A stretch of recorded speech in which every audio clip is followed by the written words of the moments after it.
What's up guys? Welcome to AnimeKouhai. If you want to help me out, please hit the like button and subscribe to my channel.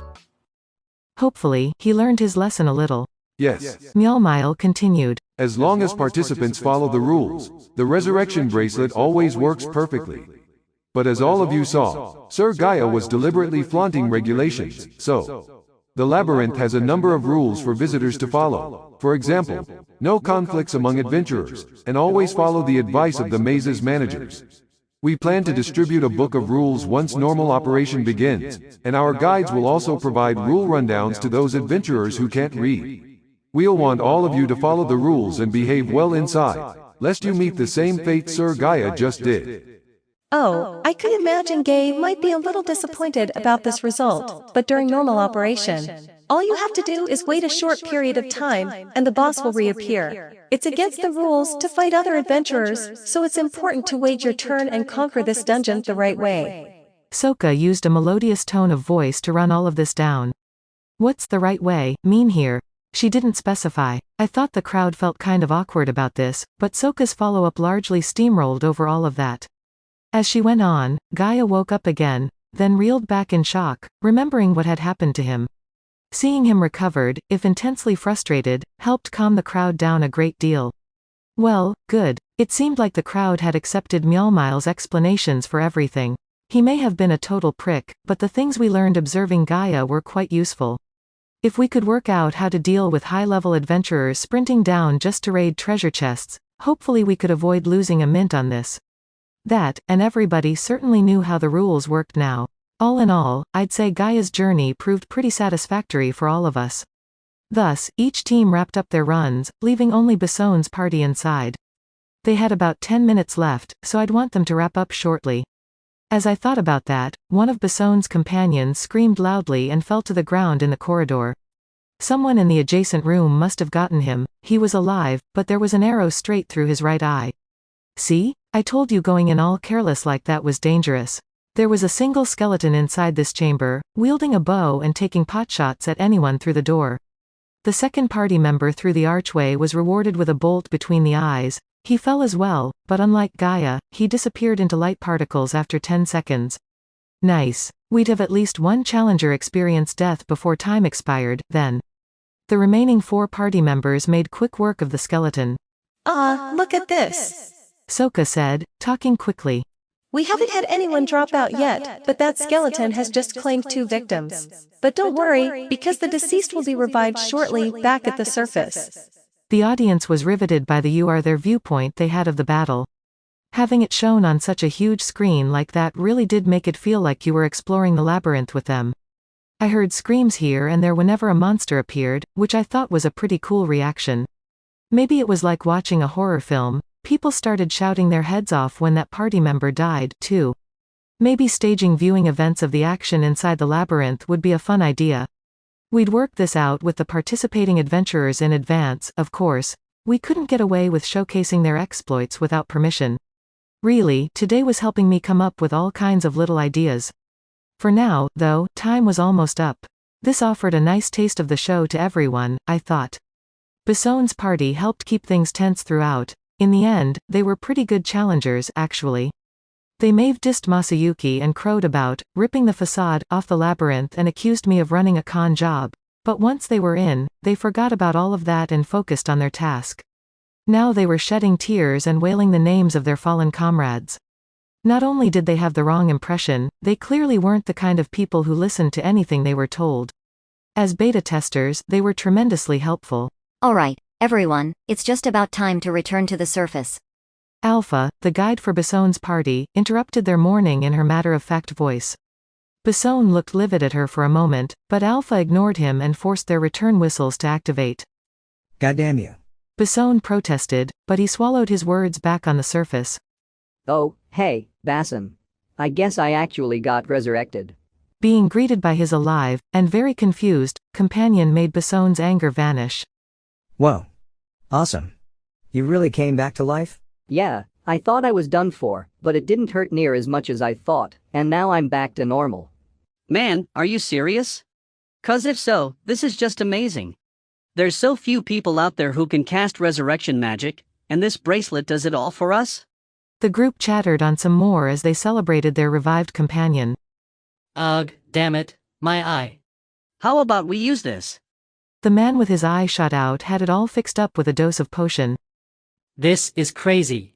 For people like us, you know, our bodies are our main asset. So having this sort of setup is like a dream. Wow, so it's true. Man, we can really go all out next time. You were going all out, man. I don't think I saw you check for traps once all day. Once they get nastier on later floors, you're goners. I could criticize their style all day, but I stayed mum for now. The key thing was how the crowd reacted, and after seeing how Bassone's party fared start to finish, I think they understood how safe the dungeon was. As an advertising stunt, I'd call today a success. The challengers were all lined up on stage now. I headed up as well, standing in front of them, to offer some closing remarks. So what did you all think? I asked, mic in hand. Did you have fun today? Our dungeon will be officially opening to the public in just a few more days. I guarantee to all of you that it's perfectly safe, so if you're interested, go ahead and give it a try for yourself. And if any of you can conquer the 100th floor on the bottom, I will grant you the right to challenge me to battle. With that, the event was over, and my instincts told me we kicked ass. The tournament final was exciting enough, but viewing these test runs into the labyrinth really did make it seem like you were there. It was a great way to round out the show. Of course, it would have been perfect if the show actually ended then. But Rimuru, what is the matter? I have yet to see any challengers. How long do I have to wait? Veldora, Lord of the Labyrinth, sent me a thought communication that clearly indicated he hadn't listened to a word I said. Way to ruin the moment, man. Shut up. How many times do I have to tell you? Listen to me.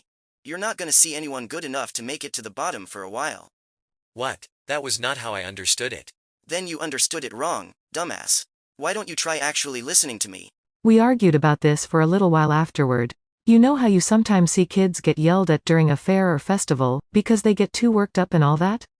It's so regrettably common, so this time, I lectured Veldora until I was damn sure he was sorry.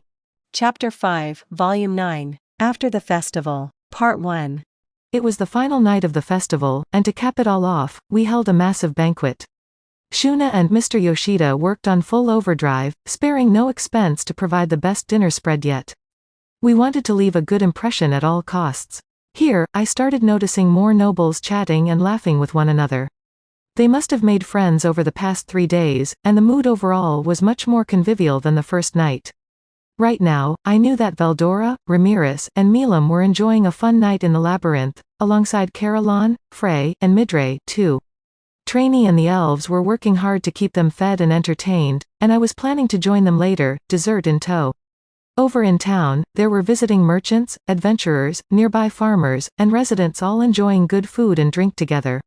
The bars and restaurants were opened up for free, letting people drink, sing, and carry on all they wanted. Here, too, people were letting their guards down. Monsters, humans, it didn't seem to matter as the night wore on. There was music, along with singers following the beat and dancers moving to the rhythm. In a way, it was painful to think that this moment was going to end. It seemed like such a waste, sort of. Starting tomorrow, everyone would be back at their old jobs. The thought depressed me, but, at the same time, made all the effort feel worth it. It was strange, and I didn't think I was the only one experiencing it, but everyone still looked like they were having fun. That, I suppose, is what happiness is. And watching all the happy scenes, I hoped that this peace could last for a long time to come. And so the night wore on. All too cruelly, the festival came to an end. The highways had been full of people heading back home since morning. The security team, led by Rigor in place of Datta, had been busy since before sunrise. I bet you wanted to sleep past noon the day after this festival, huh? You can't work security if you let the drink consume you, not the other way around. Rigor was serious about his job. No wonder he was Rigord's kid.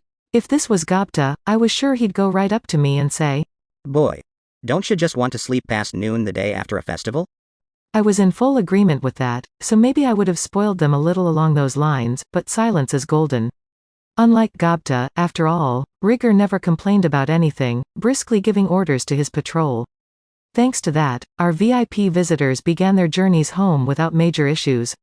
The highways were wide enough, so as long as a wagon didn't block the road, the waves of people shouldn't stop.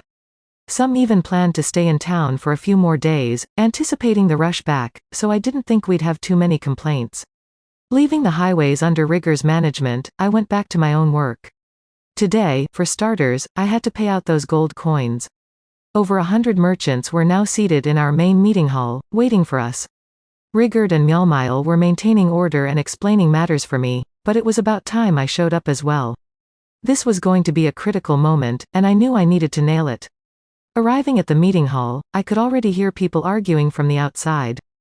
I told you, everybody is going to be paid today, so please stay calm and wait just a bit longer. You think you can trick us like that? I waited for you until the end of the festival. Hurry up and just pay me my due. Whoa. I certainly understand your concerns, but can you show some deference to us, please? Yes. Are you intending to drag our names through the mud for introducing you to our friend Mjolmile? No, sir, we're not. All we want is for what's owed to us to be rightfully paid. And that's why I'm telling you to be patient. This nation isn't going anywhere, and they said they can pay everyone right now in anything besides dwarven gold coins. Can you help us out a little and hold on until things are cleared up? A likely story. Yeah, come on, pay up. It sounded like some of Mjolmile's merchant friends were trying to smooth things over with the tradesmen we owed money to. Maybe this was just how they operated as merchants, but I couldn't have been happier to see it. It proved that Mjolmile really was a good judge of character. All right, everyone, can we please take a few deep breaths? I'm Muse, representing the Kingdom of Gaston, and here to tell you that not even a nation of monsters will default on their debts to any of you. Isn't that right, Mjolmile? That sounded like a big shot. A noble from the Kingdom of Gaston, one of the commercially active nations ringing Anglacia. Yes, Duke Muse, you are exactly right. However, a prince from Gaston, not a superpower but still decently sized. Any noble with a title like that was no slouch. That's it for this video, guys. Thank you for always watching my videos and supporting my channel. Shout out to Almost On Time Hero, Rimuru, Raymond Hilaire, Rahul Subramanian, Centasaurus, Kashura Tyranny, Jane Japp, Diablo Demon King, Mark Miranda, and last, but not the least, shout out to Be Rad. I'll see you guys in the next video.